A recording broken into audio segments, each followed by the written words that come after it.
Full Metal Cowboy Straight shooting a review of Iron Maiden's debut album. Iron Maiden is still active today, and their debut album got their feet in the door because this debut album kicks ass.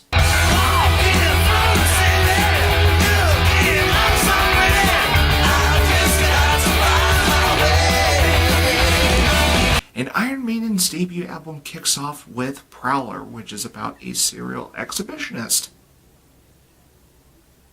Yeah, and the song sounds badass.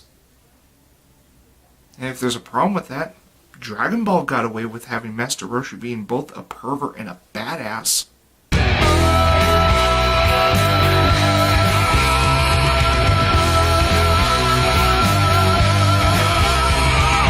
What follows is Remember Tomorrow, which actually has a bit of a sad story behind it.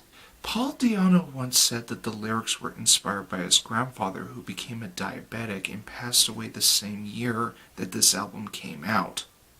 I think Remember Tomorrow is a nice tribute to Paul Di'Anno's grandfather, and I think it's perfectly placed in Iron Maiden's debut album, especially after a very energetic song and then easing down a bit. I'm running free, yeah. I'm running free.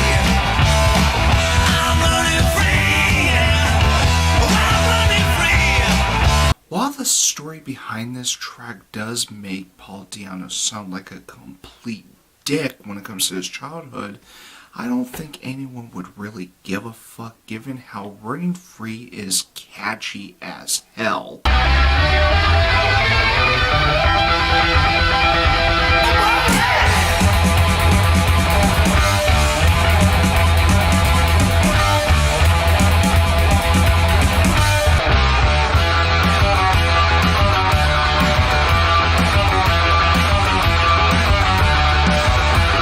And guess what? Iron Maiden's Phantom of the Opera is not the only song in their debut album that's based off a book. The next song, Transylvania, clearly is based off Bram Stoker's Dracula.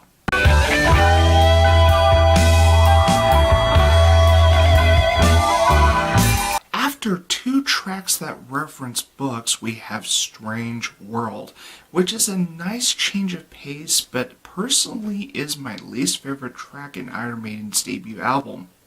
I can understand if people like this song for its own merits, but it just never really clicked with me.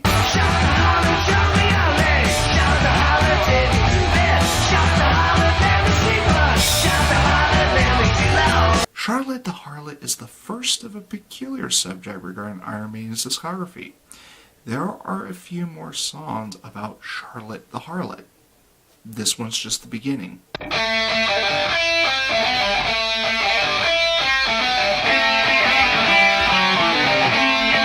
Iron Maiden's debut album concludes with the titular track. Yeah, Iron Maiden's debut album ends with a track called Iron Maiden. All I know about this titular track upon my research is that Iron Maiden has a habit of making this the last song in their shows before an encore. That's about it. What more can I say about Iron Maiden's debut album? I think I've said enough. I said this at the beginning of the review. I'm going to say this one more time to wrap this one up. Iron Maiden's debut album kicks ass.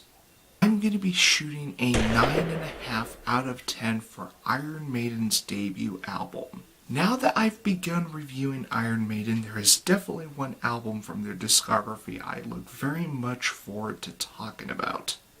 I just gotta talk about their second album first before I get there. So until then, at ease.